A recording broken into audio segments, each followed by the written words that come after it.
നമസ്കാരം.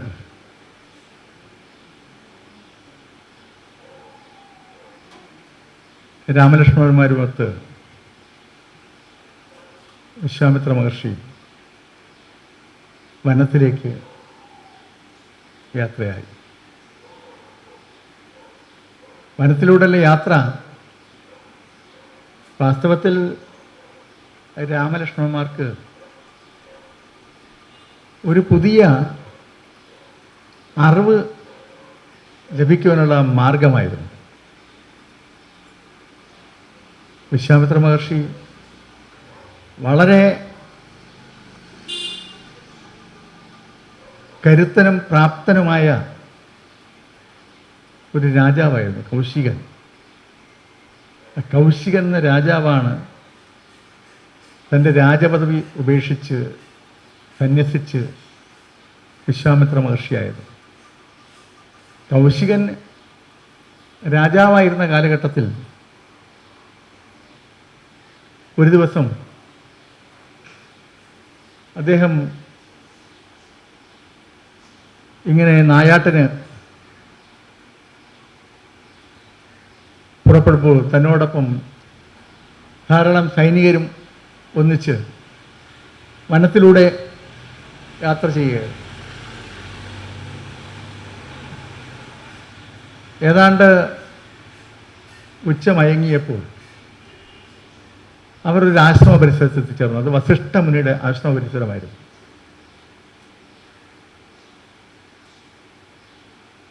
അവിടേക്ക് ഇവരെല്ലാവരും കൂടി ചെന്നു.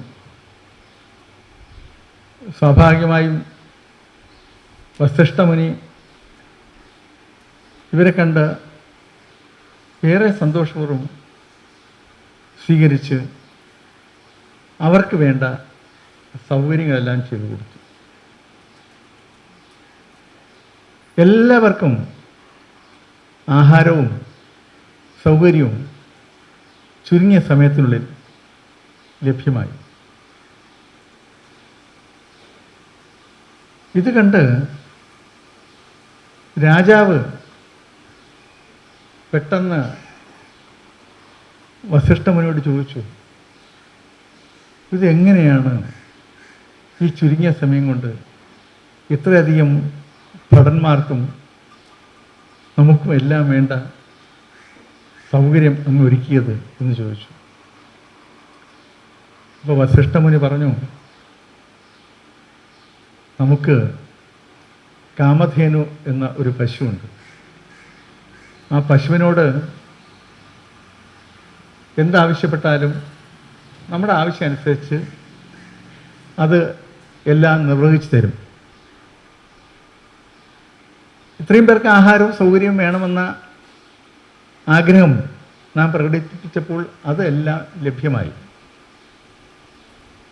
ഇത് കേട്ടുടൻ രാജാവിനൊരു മോഹം, ഈ കാമധേനുവിനെ സ്വന്തമാക്കുവാൻ.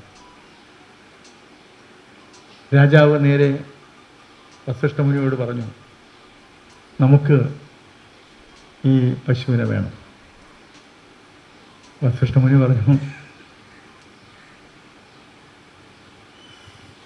ഋഷിമാർ രാജാക്കന്മാർക്ക് ദാനം നൽകാറില്ല. രാജാക്കന്മാരാണ് ഋഷിമാർക്ക് ദാനം നൽകുന്നത്. നമുക്ക് ദാനം നൽകാൻ കഴിയില്ലല്ലോ എന്ന് പറഞ്ഞു.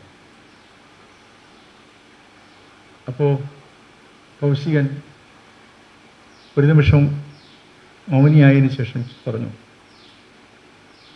നാമാണ് ഈ രാജ്യത്തിൻ്റെ രാജാവ്. അതുകൊണ്ട് ഈ പശു നമ്മുടേതാണ്. അതുകൊണ്ട് നാം കൊണ്ടുപോകും. വസിഷ്ഠമുനി പറഞ്ഞു, അങ്ങനെയാണെങ്കിൽ കൊണ്ടുപോയിക്കോളൂ എന്ന് പറഞ്ഞു. അതുകൊണ്ട് തന്നെ കൗശികൻ തൻ്റെ ഭടന്മാരോട് കാമധേനുവിനെ കൂട്ടുവാൻ പറഞ്ഞു. കാമധേനുവിനെ പിടിക്കുവാനായി ഭടന്മാർ ചെന്നപ്പോൾ കാമധേനുവിനെ സംരക്ഷിക്കുന്ന കാമധേനുവിൻ്റെ ശരീരത്തിൽ നിന്ന് അപ്പോൾ പുറത്തു വന്ന ഭടന്മാർ അത് ചെറുത്തു. അങ്ങനെ യുദ്ധമായി. അനേകായിരം ഭടന്മാരുമായി വന്ന കൗശികൻ്റെ ഭടന്മാർ മുഴുവൻ തന്നെ കാമധേനുവിൻ്റെ ഭാഗത്ത് നിന്ന് വന്ന ഭടന്മാരാൽ നശിക്കപ്പെട്ടു. ഈ ദുരവസ്ഥ, ഈ അവസ്ഥ കണ്ട് കൗശികൻ നേരെ വസിഷ്ഠമുനി ആക്രമിച്ചു. വസിഷ്ഠമുനി ഉണ്ടെങ്കിലല്ലേ കാമധേനുള്ളൂ. വസിഷ്ഠമുനിയെ നേരെ കൗശികൻ ആക്രമിച്ചു. അപ്പോൾ വസിഷ്ഠമുനി കൗശികനെ നിഷ്പ്രഭമാക്കിക്കൊണ്ട് പ്രത്യാക്രമണം നടത്തി. കൗശികൻ തോറ്റ് തുന്നമ്പാടി എന്ന് പറയുന്ന പോലെ ഒന്നുമല്ലാതായപ്പോഴാണ് കൗശികൻ നിന്ന് ആലോചിച്ചത്, നാം ഇത്രയും വലിയ രാജാവ് ചക്രവർത്തിയായിട്ടൊക്കെ നടക്കുന്നു, കേവലം ഒരു ഋഷി, ഒരു സന്യാസി, അദ്ദേഹത്തിൻ്റെ കൈവശമുള്ള ഒരു കാമധേനുവിനെ വെച്ചുകൊണ്ട് നമ്മെ മുഴുവനും ഒന്നുമല്ലാതാക്കിയിരിക്കുന്നു. നമുക്ക് ഇനി രാജപദവി വേണ്ട, നാം സന്യസിക്കാൻ പോവുകയാണ് എന്ന് പറഞ്ഞ് വിശ്വാമിത്രൻ, ഈ കൗശികൻ സന്യസിക്കാൻ പോയി. ആദ്യം കിഴക്കോട്ട് പോയി. കിഴക്കോട്ട് പോയപ്പോൾ ദേവേന്ദ്രൻ സംശയം, ദേവേന്ദ്രൻ്റെ സ്ഥാനം തെറിപ്പിക്കാനാണോ? അപ്പോൾ ഈ വിശ്വാമിത്രൻ്റെ തപസ് മുടക്കാൻ, അതായത് കൗശികൻ്റെ തപസ് മുടക്കുവാൻ പല തലങ്ങളിലും പല ഭാഗത്തു നിന്നും പലപ്പോഴും പ്രശ്നങ്ങളുണ്ട്. പക്ഷേ കടുത്ത തപസ്സിലൂടെ കൗശികൻ വിശ്വാമിത്ര മഹർഷിയായി മാറി. ധാരാളം അറിവും കഴിവുമുള്ള ഒരു വ്യക്തിയാണ് വിശ്വാമിത്ര മഹർഷി, പഴയ രാജാവ്. ആ വിശ്വാമിത്ര മഹർഷിയാണ് രാമലക്ഷ്മണന്മാരെ കൂട്ടിക്കൊണ്ട് കാട്ടിലേക്ക് പോകുന്നത്. ഈ പോകുന്ന വഴി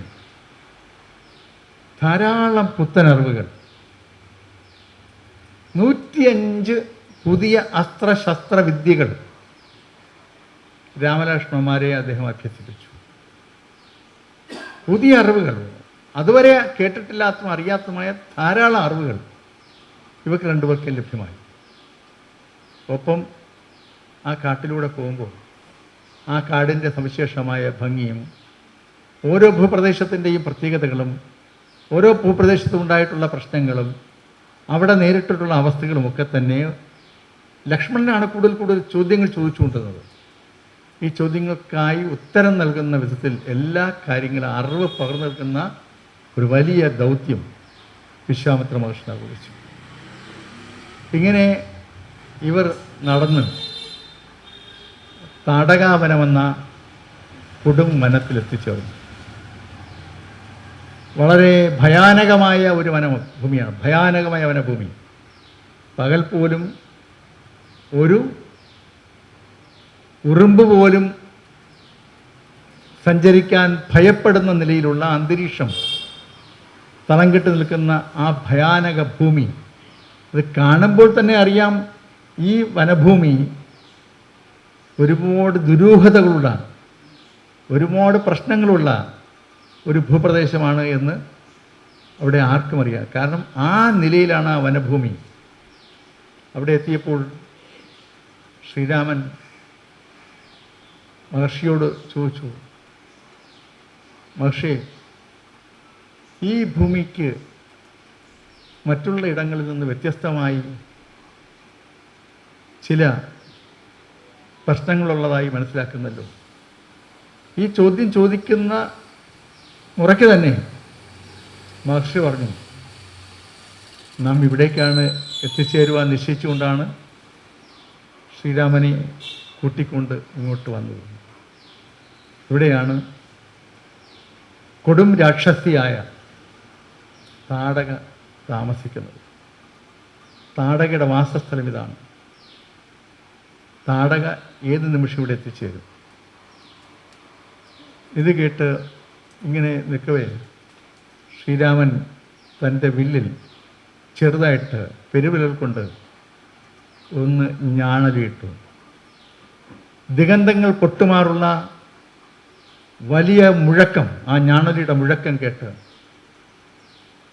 ആ വനമാകെ ഭയന്ന് വിറച്ചുപോയി എന്ന് പറയുന്ന നിലയിൽ അന്തരീക്ഷം പെട്ടെന്നൊന്നും ഇളകി മറിഞ്ഞു.